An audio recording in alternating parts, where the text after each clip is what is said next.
امشب در 24 نخست وزیر اسرائیل میگه ایران آزاد یک رویا نیست. Your dictators impose tyranny and poverty upon you, just as they impose war on us. بنیامین نتانیاهو در پیامی ویدئویی مردم ایران رو به مبارزه برای آزادی فراخوانده. آمادگی نظامی در اسرائیل برای حملات غافلگیرانه حزب الله و جمهوری اسلامی. رسانه‌های این کشور میگن ارتش با انجام مانور به دنبال تقویت واکنش سریع. ابراز تمایل تهران برای از سرگیری مذاکره با واشنگتن. معاون پزشکیان میگه ایران به دنبال اعتمادسازی، اما آمریکا خودش رو به خواب زده. و بازداشت‌های گسترده در ایران در جریان جنگ 12 روزه با اسرائیل. پلیس میگه 21,000 نفر با گزارش‌های مردمی دستگیر شدن. از استودیوی ایران اینترنشنال این 24 است با فرداد فرهزاد.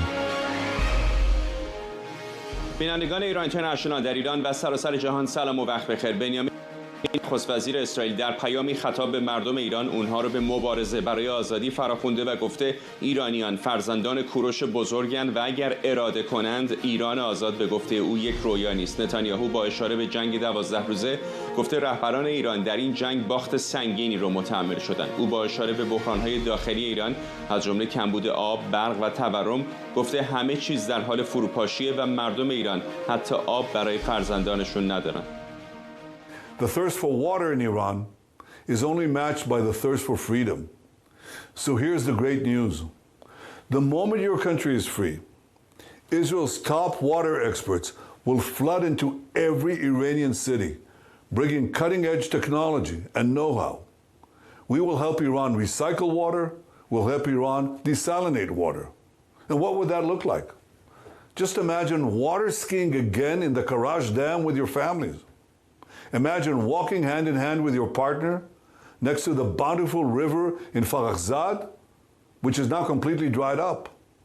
Imagine the parched trees in Yavaran and Dalband getting as much plentiful water as the trees in IRGC strongholds.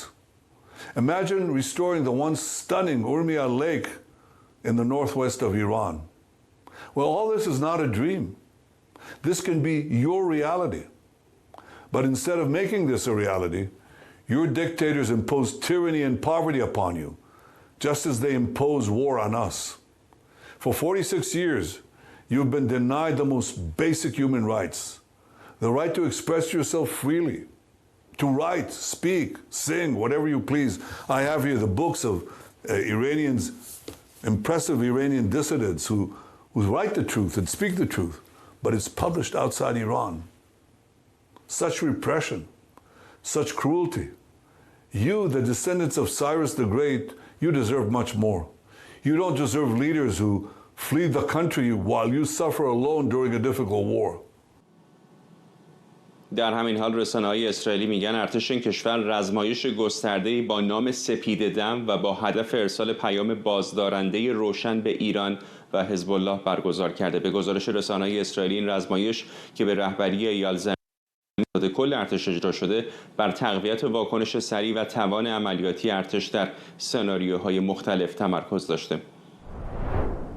همکارم سمیرا قرایی از وزارت خارجه آمریکا با ماست. مشخص نیست سمیرا که آیا این پیام ویدئویی آقای نتانیاهو همزمانیش با این رزمایش ربطی به هم داره یا نه، ولی در هر صورت به نظر میرسه که دوباره آرایی از سمت اسرائیلی ها داریم میبینیم در مقابل ایران. روشن نیست که چه ارتباطی داره اون رزمایشی که روز یکشنبه انجام شد، عملیات سپید دم. یک نقل قول جالبی از آقای نتانیاهو اونجا منتشر شد و گفت که اسرائیل آماده همه سناریوها هست. عملیات سپید دم هم اسمش رو به این خاطر انتخاب کردند که در سپید دم در هر زمانی، در زودترین زمان، در زمانی که کسی فکرش رو نمی‌کنه اگر بخوان اسرائیل رو غافلگیر بکنند، اسرائیل حواسش هست، اسرائیل با چشم باز میخوابه. برگردم به صحبت آقای نتانیاهو، میگه اسرائیل آماده همه سناریوها هست. جمهوری اسلامی داره سناریوهای مختلفی رو بررسی میکنه، بیش از این حرفی نخواهم زد. این جمله‌ای هست که آقای نتانیاهو گفته در خبری که در رابطه با عملیات سپید دم منتشر شده. این جمله آمده و حالا داریم میبینیم که چند ساعت بعد این ویدیو داره از آقای نتانیاهو منتشر میشه. بحث بی‌آبی، بی‌برقی، خب بحثی نیست که بر کسی پوشیده باشه. ما روز گذشته هم الی کوهن وزیر انرژی اسرائیل آمد راجع به بی‌برقی صحبت کرد، راجع به خاموشی‌های گسترده، راجع به اینکه مردم آب ندارن بیاشامن در این تابستان سوزان. ولی اینکه الان نخست وزیر اسرائیل مشخصاً بیاد چنین ویدیویی رو منتشر بکنه، چیزی شبیه چند ماه پیش که برای اولین بار مردم ایران رو خطاب قرار داد و گفت خیلی زودتر از اون چیزی که فکر بکنید آزاد خواهید شد، بسیار شبیه اون ویدیوست. هم انگیزش، هم نوع و محتوای صحبت آقای نتانیاهو بیشتر بحث بی‌آبی رو هدف گرفته و بحث این که به قول خودش ملاهای افراطی در داخل ایران آمدند میلیون‌ها دلار پول به حماس و حزب الله و حوثی‌های یمن دادند و این پول رو باید صرف جاده سازی می‌کردند، بیمارستان سازی، مدرسه سازی برای مردم ایران، برای نوادگان کوروش کبیر که شایسته زندگی بهتری هستند برای فرزندان ایران. چنین نکردند و در انتها هم اشاره میکنه به نقل قولی از هرتزل، از بنیانگذاران اسرائیل یا دولت یهودی و در مجموع صهیونیسم، و میگه اون جمله داره که میگه اگر اراده بکنی دیگه رویا نخواهد بود.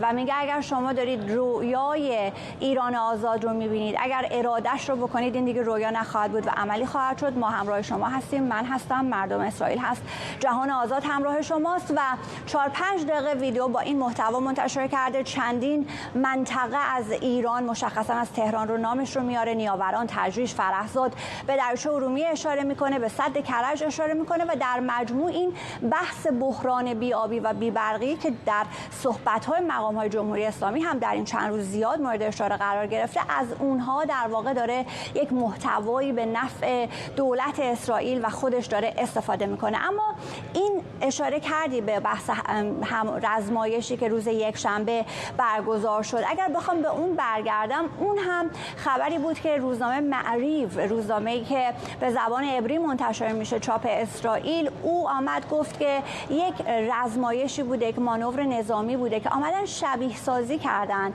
که اگر جمهوری اسلامی به دنبال یک حمله غافلگیر کننده بخواد باشه، اگر بخوان از مرز اردن با اسرائیل به شکل زمینی به داخل اسرائیل حمله بکنند، یعنی فرد وارد اسرائیل بشه از مرز با اردن، یک چیزی شبیه 7 اکتبر، اون نفوذی که نیروی انسانی انجام داد، اون بخواد اتفاق بیفته، در کنارش حزب الله لبنان و حوثی‌های یمن هم بخوان موشک بزنن به اسرائیل، اگر این عملیات با هم همزمان این سه اتفاق بخواد بیفته، اسرائیل چه خواهد کرد؟ عملیات سپید دم رزمایشی بوده، اینها رو بررسی کردن و یک پیامی بوده که میخواستن به جمهوری اسلامی بدن که ما حواسمون هست. آیا اطلاعاتی دارند که جمهوری اسلامی در حال تدارک چنین حمله هست یا نه؟ ما نمیدونیم. آیا صرفاً میخوان یک پیام بازدارنده بفرستند؟ بر ما روشن نیست. ولی این اقدامات رو انجام دادن و بحث راجع به جنگ هم در رسانه‌ها مطرح هست. فردا در فارین پالیسی مقاله منتشر شده راجع به اینکه جنگی بین اسرائیل و جمهوری اسلامی اتفاق خواهد افتاد تا پایان سال میلادی که در پیش داریم و حتی تا پایان همین ماه اوتی که درش هستیم و احتمالاً خونبارتر خواهد بود. این تحلیل یک تحلیلگر هست، در واقع خبر موثقی نیست. این تحلیلگر معتقده که ممکنه چنین اتفاقی بیفته و در عین حال باز اخبار دیگری که داریم برمیگرده به جنگی که پشت سر گذاشتیم، جنگ 12 روزه به نقل از 4 منبع اسرائیلی است، در دولت فعلی، در دولت سابق، و اونها میگند که فاکتورهای مختلفی گرد هم جمع شد تا سرانجام اسرائیل آمد عملیاتی که سالها و دهه‌ها داشت روش فکر میکرد، برنامه‌ریزی میکرد، جزئیاتش رو میچید، اون رو بخواد عملیاتی بکنه. یکی از اون فاکتورها انتخاب دونالد ترامپ بود، دیگری حمله اول جمهوری اسلامی به اسرائیل بود، حمله گسترده موشکی که انجام دادند، و بحث سوم هم بحث مذاکرات بود، اون مهلت 60 روزه به ثمر نرسیدن مذاکرات.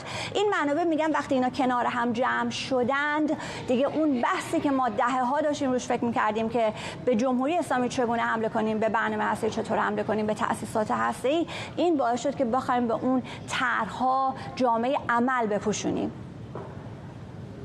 ممنونم از تو. سمیرا قرایی، همکارم از وزارت خارجه آمریکا در واشنگتن دی سی. منشه امیر، کارشناس امور خاورمیانه، از اورشلیم به ما پیوسته. آقای امیر، وقتی سخنرانی اخیر نخست وزیر اسرائیل بنیامین نتانیاهو رو میذاری در کنار مانور سپید دم، به نظرتون این بخشی از یک هشدار و رجزخوانی و جنگ روانیه یا واقعا در آستانه یک رویارویی دوباره الان قرار داریم بین ایران و اسرائیل؟ بله، این دو امری که اشاره کردید بسیار سوال برانگیزه، مخصوصا پیام دوباره آقای نتانیاهو.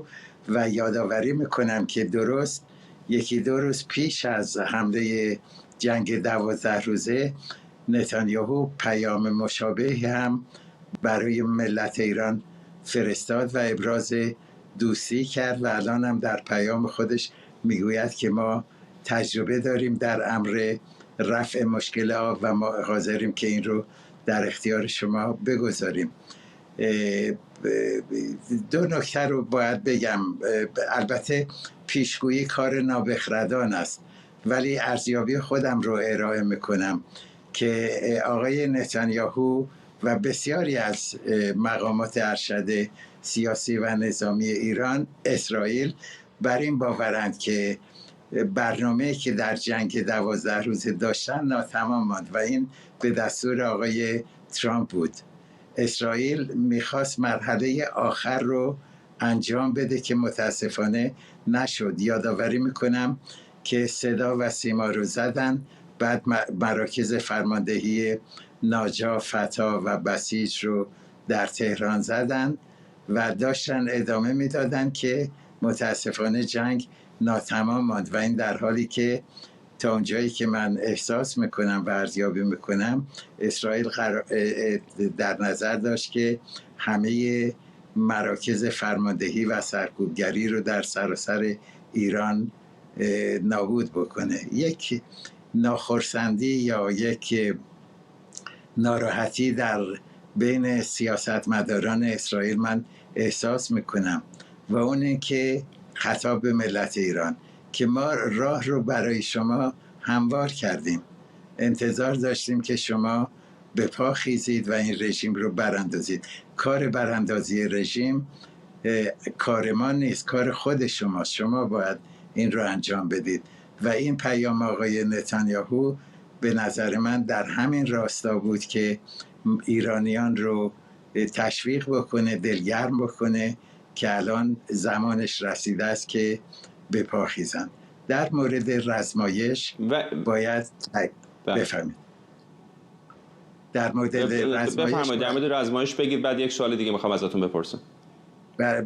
باید تاکید بکنم که این رزمایش ها هیچ چیز فوق‌العاده و غیر منتظری در اسرائیل نیست. در اسرائیل هر چند وقت یک بار، هرگاه یک بار، تأسیسات آژیر و پدافند و غیره رو بررسی میکنن. این رزمایش یکی از علل اصلیش این بود که کاربرد اسرائیل، یعنی عملکرد اسرائیل در جنگ 12 روزه کاملا 100% رضایت بخش نبود. مشکلاتی داشت، اشکالاتی داشت. تعداد بیشتری از موشک‌های حکومت ایران از شبکه دفاع ضد هوایی اسرائیل رخنه کرد و آسیب رسوند.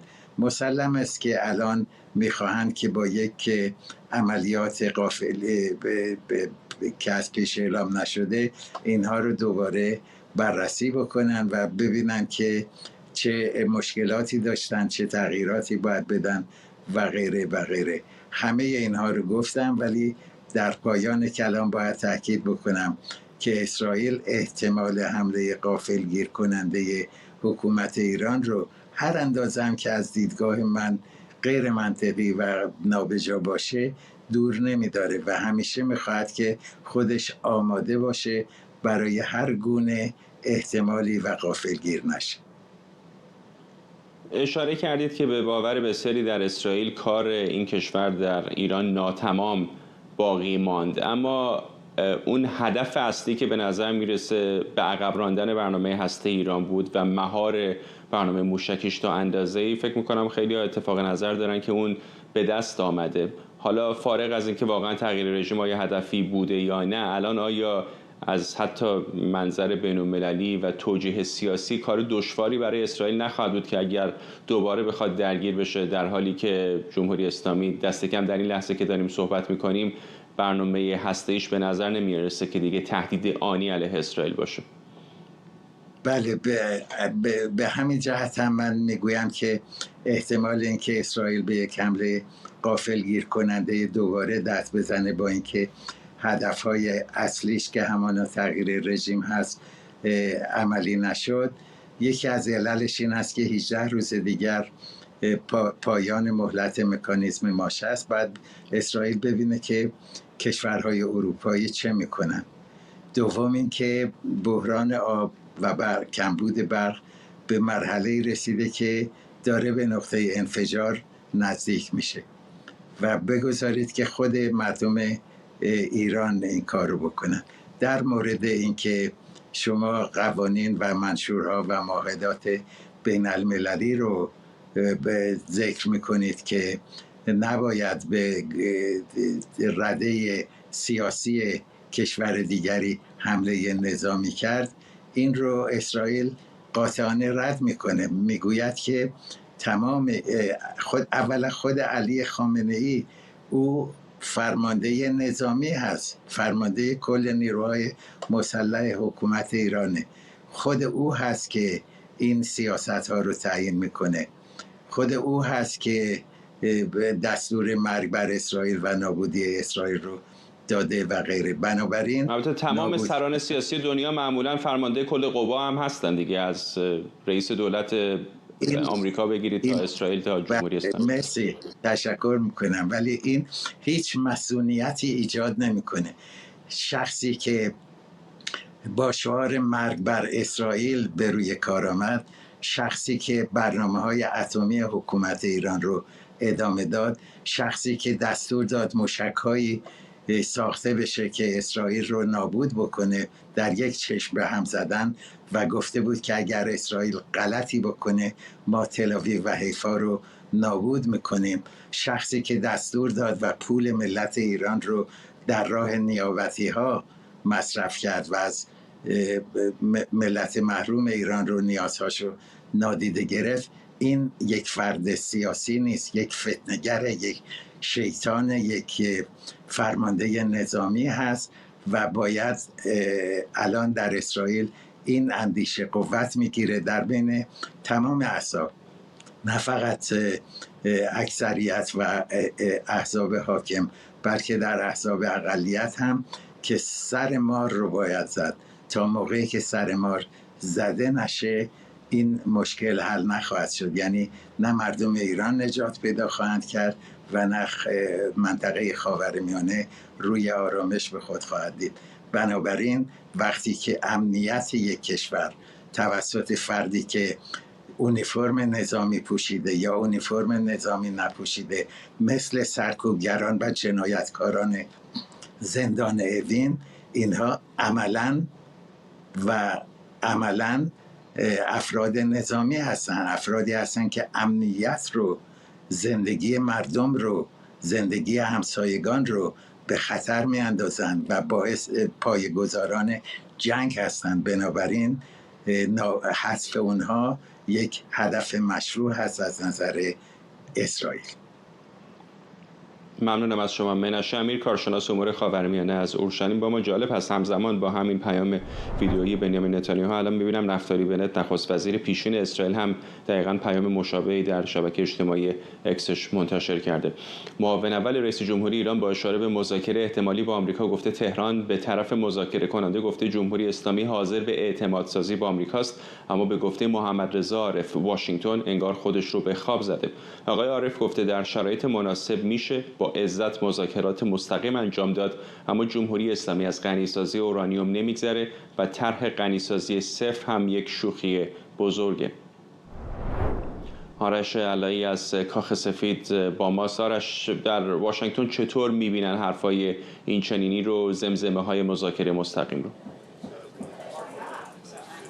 ببینم امروز کنفرانس خبری خانم کارولین لویت بود حدودا ساعتی پیش. ما خیلی دلمون می‌خواست این سوال از ایشون مستقیما بپرسیم اما نشد و بعد من رفتم تو اتاق مطبوعات اینجا بخواستم ببینم آیا در مورد این صحبت‌های محمد رضا عارف که تو گفتی میشه به یک پاسخی ازشون گرفت. گفتم مقامات جمهوری اسلامی دارن میگویند که احتمال مذاکره مستقیم هست برخلاف صحبت‌هایی که در طول چند هفته گذشته شنیدیم. اما محمد رضا عارف در واقع وایس پرزیدنت جمهوری اسلامی ایران میگوید که بحث غنیسازی سفت در ایران یک شوخی بزرگ است. آیا واقعا تحلیل کاخ سفید در این مورد تغییر کرده است که بچهای مطبوعات کاخ سفید گفتن موضع کاخ سفید ذره‌ای تغییر نکرده است، موضع آقای ترامپ همونی است که قبلا بوده، موضع هر دو آقای ترامپ و آقای ویتکاف غنیسازی سفت در خاک جمهوری اسلامی است. حالا اینکه چگونه به این داستان خواهند رسید، اینکه چه پیشنهاداتی در مورد اون کنسرسیومی که میگویند چند سال دیگر قرار است تشکیل بشود متشکل از کشورهای خاورمیانه‌ای است، متشکل از کشورهای حاشیه خلیج فارس هست مثل امارات و عربستان و چند تا کشور دیگر، اون قرار است چگونه صورت بگیرد. یک سری ایده هایی که هیچ کدومش کاخ سفید هم راجبش اظهار نظر نکرده در واشنگتن دی سی هست، از اینکه مثلا این کنسرسیوم بیاد غنیسازی رو در یکی از اون جزایر سگانه تنب بزرگ تنب کوچک ابو موسی انجام بدهد که مورد اختلاف بین امارات متحده عربی و جمهوری اسلامی است در مورد مالکیتشون. از این ایده ها اینجا مطرح شده است تا ایده هایی که میتوانند واقعا مستقیم به طور مستقیم به دولت ترامپ میگوید برو بزن بقیه تأسیسات جمهوری اسلامی را هم نابود بکن. نکته اصلی این است که صحبت‌های آقای عارف رو بخونید میگوید انگار آمریکا خودش رو به خواب زده است. خیر آقای عارف، شما و آقای پزشکیان و بقیه اعضای جمهوری اسلامی خودتون رو به خواب زده بودید. دولت ترامپ اینجا 3 ماه 4 ماه آمد هی بهتون گفت وقت دارید، شما گفتید آی نمیتونید به ما فشار بیارید، آی نمیتونید تأسیسات جمهوری اسلامی رو مورد هدف قرار بدهید. همین چند وقت پیش من داشتم صحبت‌های رئیس ایشون رو گوش می‌کردم، پزشکیان رو، که داشت میگفت به ما گفتن تأسیساتون رو بمباران می‌کنیم، امکان ندارد بمباران کنیم. بعد دوباره پشت سرش صحبت‌های جدیدش گفته بود خب اگر الان ما دوباره بیایم بسازیم آمریکا دوباره میاد میزند. پس آمریکا خودشو به خواب نزده است. آمریکا بارها اینو دولت ترامپ تکرار کرده است به مقامات جمهوری اسلامی. اونا پنبه تو گوششون کردن و نمیخوان گوش کنن این مسئله رو.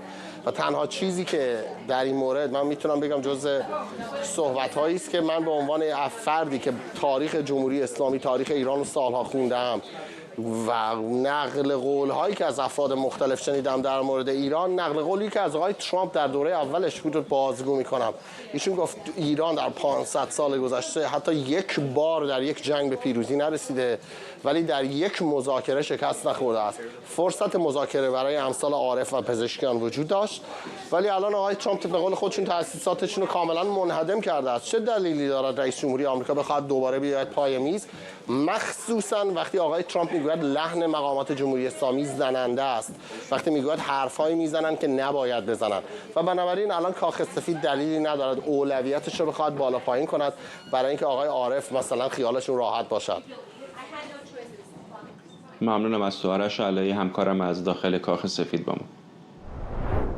بهنام طالبلو مدیر ارشد برنامه ایران در بنیاد دفاع از دموکراسی ها از واشنگتن به ما پیوسته. آقای طالبلو، الان می‌بینیم از پریروز تا الان شاید به طور خاص از حرفای تخت روانچی بگیرید تا الان عارف، به نظر میرسه که زمزمه هایی داره از سمت ایران شنیده میشه که شاید روی کردی با نرمش بیشتر تلقی بشه در مقایسه با روزهای اول بعد از پایان جنگ. آیا فکر میکنید که تهران و واشنگتن نزدیک شدن به یک مقدمه تا احیانا مذاکره مستقیم یا هنوز فاصله بسیار عمیق هست بین دو طرف؟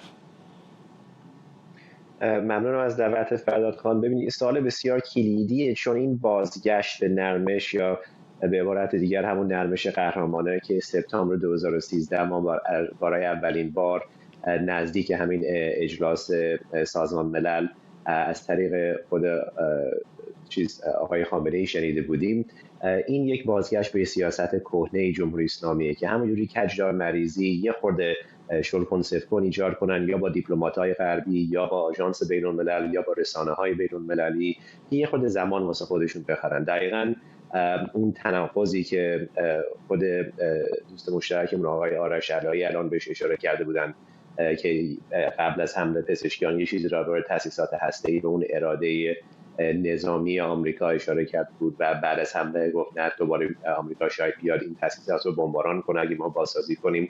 این یک درکیه که به نظر من نه تنها اون جناح آقای پزشکیان و امثال هم الان حس میکنن که آمریکا دستش هنوز روی ماشه است، اسرائیل دستش هنوز روی ماشه است، ولی اینی که خب حامیان این دوتا کشور یعنی اتحادیه اروپا به اضافه انگلیس دست اونام رو اون مکانیزم ماشه و در کوتاه مدت اگه ما میخوایم یک تفسیری فهم مشترکی از این حرفای این جناح در ایران داشته باشیم اینه که اونا میخوان اون مکانیزم ماشه یا به تعلیق بیفته یا اصلا کشیده نشه.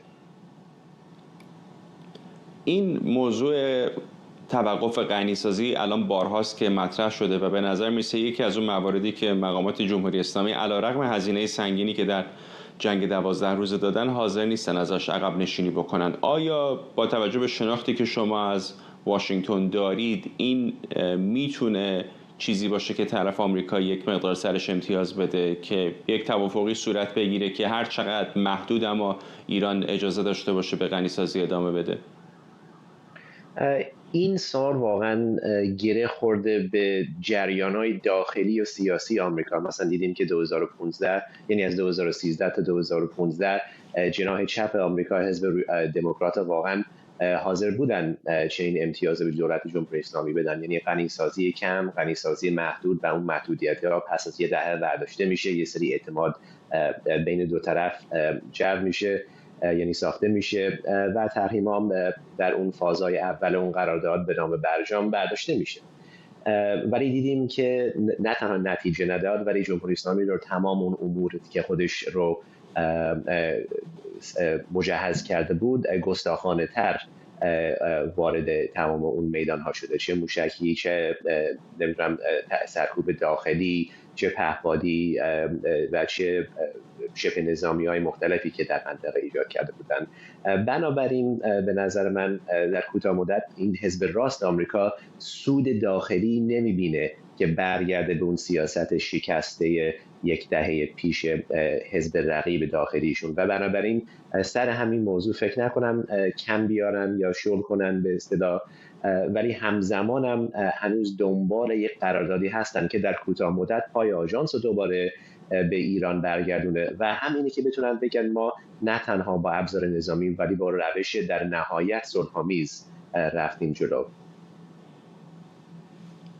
شاید از زمان رئیس جمهور هاردینگ آقای ترامپ یکی از غیر مداخله جوترین رئیس جمهورهای تاریخ معاصر آمریکا بوده باشه و خیلی روشن هستش که به دنبال صلح هست. نیم نگاهی هم به جایزه نوبل صلح داره از جلسه‌ای که همین جمعه بین او و ولادیمیر پوتین در مورد جنگ اوکراین خواهد بود تا همین جلسه که چند روز پیش بین رهبران آذربایجان و ارمنستان داشت. در مورد ایران هم که تمام تلاش او بر این هستش که بدون فراگیر موضوع هسته ایران رو خاتمه بده. در چنین فضایی چقدر محتمل می‌بینید یک درگیری دوباره بین غرب به طور خاص ایالات متحده آمریکا و اسرائیل و ایران رو؟ چون به نظر میسه که در اسرائیل همین حرفایی که یکی دو ساعت پیش آقای نتانیاهو زد، مانورهای رو که داریم می‌بینیم، شاید هنوز میزانی علاقه در اونجا دیده بشه. آیا فکر می‌کنید واشنگتن همراهی خواهد کرد در زیر زمامداری آقای ترامپ؟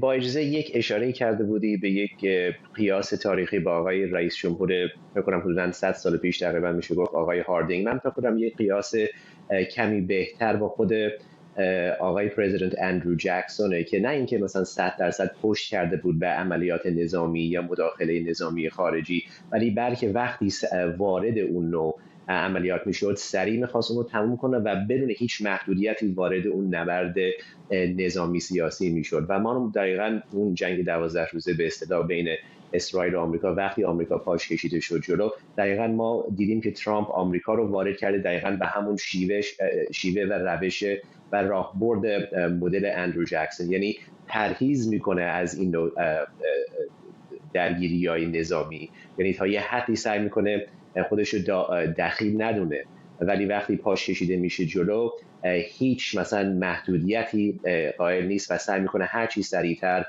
به هر شیوهی خودش رو پیروز بدونه و بدون هیچ محدودیتی از این ابزار نظامی استفاده کنه و پیام‌های سیاسی پس اون حمله به اون 3 تأسیسات هسته‌ای فوردو، نتنز و اصفهان رسما و غیر رسمی از دولت ترامپ جمهوری اسلامی دقیقاً این بود که از این نوع اراده استفاده ابزار نظامی یک درسی یا پیامدی بگیریم و اگه دولت مردان جمهوری اسلامی به همین شیوه به همین روش ادامه بدن، خب معلوم میشه که نه تنها نیاموختن ولی گستاخانه دارن دوباره همون مسیر رو طی میکنن و خودشون پای آمریکا رو دخیل‌تر میدونن تو این مسئله و امکان تشدید تنش‌ها و رو به یک بحران نظامی دیگر رو به کشور خودشون وارد میکنن. سپاسگزارم از شما بهنام طالبلو، مدیر ارشد برنامه ایران در بنیاد دفاع از دموکراسی ها از واشنگتن. سخنگوی فرماندهی انتظامی ایران میگه در جریان جنگ 12 روزه با اسرائیل 21,000 نفر با استناد به گزارش‌های مردمی و در ارتباط با اتهامات مختلف بازداشت شدند. سعید منتظرالمهدی درباره هدف قرار گرفتن زندان اوین در حمله اسرائیل هم گفته 127 زندانی سیاسی و امنیتی که قصد فرار داشتن بازداشت شدند. او همینطور گفته 2774 تبعه خارجی هم به اتهام داری از مناطق حساس دستگیر شدند. همزمان بر اساس گزارش منابع ایران اینترنشنال، سرهنگ غلامرضا رضایی فرمانده نیروهای امنیتی در جریان انتقال بیش از 600 زندانی سیاسی به زندان اوین در 17 مرداد زندانیان را مورد ضرب و جرح قرار داده. مهدی محمودیان، مصطفی تایزاده و ابوالفضل قدیانی در بیانیه گفتن نیروهای سپاه، یگان ویژه و وزارت اطلاعات شاهد این خشونت و بی‌حرمتی بودند.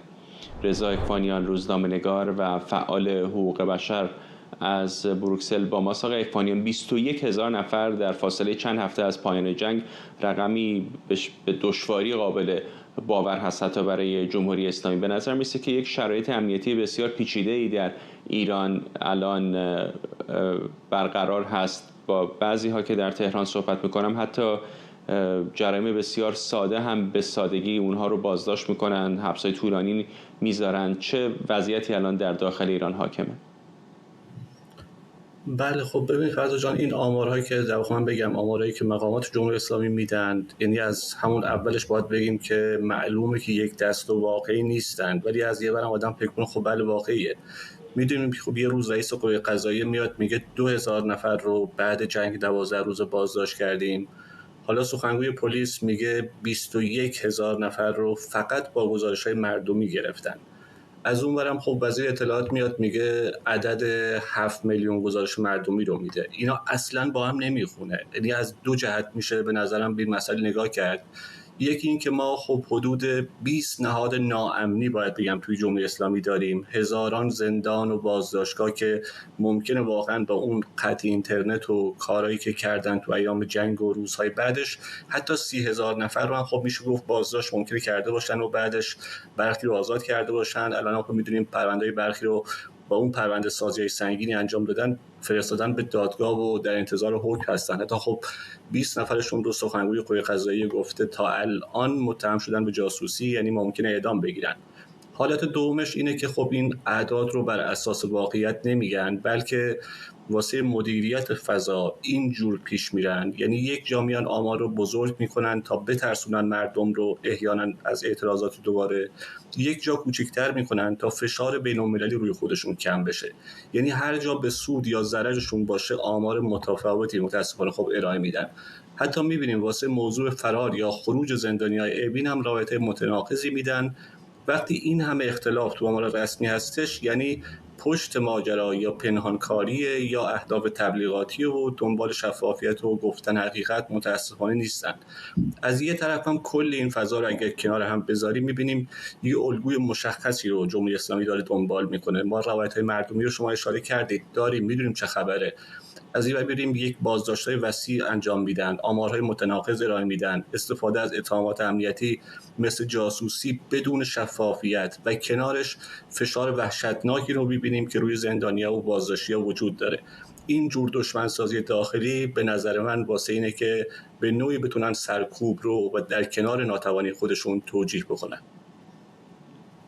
به این ناتوانی اشاره کردید. خب هر ناظر فکر می‌کنم بی‌طرفی میتونه تایید بکنه که فاصله اطلاعاتی و فناوری که در این جنگ 12 روزه بین اسرائیل و جمهوری اسلامی دیدیم بسیار کلان هست. یعنی در خصوصی ترین جلسات مقامات جمهوری اسلامی هم به نظر می رسید که سرویس های اطلاعاتی اسرائیل نفوذ دارن، بارها اونها رو هدف قرار دادن، حتی بعد از تغییر مکان خیلی از اونها رو تونستن بکشن. این بازداشت‌های فله‌ای و به این صورت بسیاری از اتباع خارجی رو گرفتن، بعضی از فعالان سیاسی رو بازداشت‌های طولانی کردن. آیا به نظرتون میتونه کمکی به وضعیت جمهوری اسلامی بکنه یا بدتر میتونه تنش رو در فضای سیاسی داخلی هم علیه اونها بدتر کنه؟ خب به هیچ وجه که نمیتونه کمکی بهشون بکنه. من باید یه نقل بزنم عقب‌تر به این که خب خود جمهوری اسلامی توی همین در واقع دوره جنگ کلی تبلیغات کرده بود از این که ما داریم تلاش میکنیم بازداشت میکنیم، جلوشون رو گرفتیم. از اون ور باید یکم برگردیم عقب‌تر. توی سالهای قبل من میخوام اینو به خاطرتون بیارم که مثلا هر کدوم از این 10 فرمانده نظامی که کشته شدن و هر کدوم از این افرادی که در مسئله هسته‌ای کار میکردن کشته شدن، اگر یک نفر از اینها در سالهای قبل خب کشته میشد، خودش برای هفته ها میشد تیتر خبرها، یعنی هر یک نفرش. ولی جمهوری اسلامی میاد و در عرض 10-12 روز بالای 100 نفر از این افراد رو از رده‌های 1 و 2 رو از دست میده و بالای 500 نفر رو از رده‌های پایین‌تر و میاد در کنار این ناتوانیش رو بخواد پوشش بده، میره سراغ بازداشت‌های گسترده فعلی بدون تفهیم اتهام و متاسفانه توی سلول‌های انفرادی که میدونیم مادر اعدام هستش، اونجا افراد رو وادار به اعتراف اجباری میکنن، اونجا پرونده سازی میکنن و همینه که خب اعتراض گسترده رو ما میبینیم به دنبالش فعالان مدنی انجام میدن. ممنونم از شما. رضا اکبانیان، روزنامه‌نگار و فعال حقوق بشر از بروکسل بلژیک. کاخ سفید اداره و امنیت واشنگتن دی سی رو برای 30 روز در اختیار گرفته و قرار 800 نفر از نیروی گارد ملی در پایتخت آمریکا مستقر بشن. این در حالیه که شهردار واشنگتن دی سی این تصمیم ترامپ رو نگران کننده دونسته و دموکرات‌ها اون رو ترفندی برای انحراف افکار عمومی خوندن.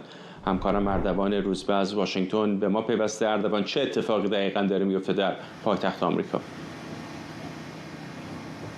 خب پشت سر من دفتر اصلی گارد ملی ایالات متحده آمریکا مستقر در واشنگتن دی سی است. از ساعتی پیش من شاهد ورود سربازانی هستم که بهشون اعلام آماده باش شده و دارن مستقر میشن. قرار 800 نیروی گارد ملی در اینجا مستقر باشن. در 24 ساعت شبانه روز در دسته‌های 200 نفره در مناطق پرخطر شهر واشنگتن دی سی مستقر خواهند شد.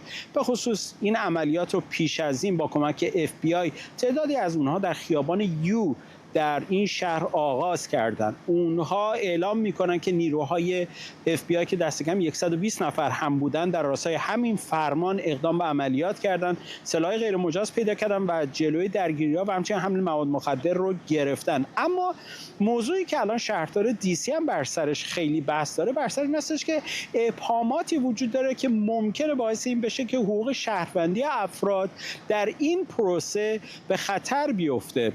بسیاری از شهروندان در دی سی پس از این اتفاقات به رسانه‌ای مثل اسوسییتد پرس گفتن که یادآوری این موضوع یادآوری نژاد پرستی هستش که در شهرهای بزرگی که اکثریت سیاه‌پوستان پیش از این اتفاق افتاده. اونها به دوره آقای ریگان اشاره میکنن، همچنین به دوره نیکسون که شعار قانون و نظم رو مطرح کرده بود و میگن اینها بهانه‌هایی هستش که جنبش‌های مدنی رنگین پوستان در این جور شرایط مورد هدف قرار بگیره. برخی از شهروندان هم البته این عملیات رو تایید کردن و میگن به هر صورت این میتونه چهره واشنگتن دی سی رو تغییر بده. نکته دیگری که باید اشاره کنم اینه که به هر حال آقای ترامپ بر اساس توان قانونی خودش 30 روز میتونه این سربازان رو در این شهر مستقر کنه، کاری که پیش از این در شهرهایی مثل لس آنجلس کرده بود و نگرانی هایی که وجود داره اون طرح موضوعی در مورد اوکلند، شیکاگو و حتی بالتیمور کرده که باعث اعتراض فرماندار مریلند شده و تاکید کرده این تصویر غلطی است از بالتیمور و بالتیمور به چنین چیزی احتیاج نداره. بعد این 30 روز در صورتی که کنگره تصویب بکنه استقرار این نیروها میتونه ادامه پیدا کنه و کار نظارت بر اونها قرار هستش که اگر مصوبه‌ای باشه انجام میشه بر اساس کنگره باشه. به هر حال پم پاندی دادستان کل کشور قرار هستش که نظارت بر نیروهای پلیس رو در واشنگتن دی سی ادامه بده. ممنونم از تو. اردوان روزبه، خبرنگارمون در واشنگتن دی سی با ما. شاهین سمی، کارشناس امنیت ملی هم از ویرجینیا با ما. آقای سمی، درسته که واشنگتن دی سی پایتخت آمریکاست، کرسی دولت اونجا قرار داره، اما جغرافیایی بسیار کوچکی است در این کشور پهناور ایالات متحده آمریکا. اینقدر تمرکز آقای ترامپ بر واشنگتن دی سی به نظرتون برای چه هست و چه عواقب سیاسی میتونه به همراه داشته باشه؟ با عرض ادب حضور شما جناب فرهزاد بسیار گرامی و مردم عزیز ایران، ببینید از یک طرف محافل در امریکا و به خصوص در همین شهر واشنگتن اعلام میکنن که این نیازمندی آقای ترامپ هست برای اینکه بتونه سرفصل خبرها رو از اون چیزی که بسیار منفی برای خودش و کاخ سفیدش بوده در مورد اون داستان درگیری های آقای جفری اپستین و اینه که آیا اسم آقای ترامپ جزو اون لیست ها بوده یا نه در بیاره و بخواد اخبار رو برگردونه. این از یک طرف هست. از طرف دیگر میزان جرم و جنایت در شهر واشنگتن دی سی بر اساس همین موقع سال گذشته تقریبا 26% پایین اومده. آقای ترامپ چرا داره این کار رو میکنه؟ از یک طرف میخواد که یک قدرت نمایی دیگری رو در صحنه ایالات متحده آمریکا نشان بده و بگه که این من هستم که میتونم اون چه که نیاز هست رو بدون در نظر گرفتن اون خط قرمزها انجام بدم. یکیش چیه؟ از بین بردن افراد بی خانمان و که منزلی ندارن و اینها رو جمع کردن.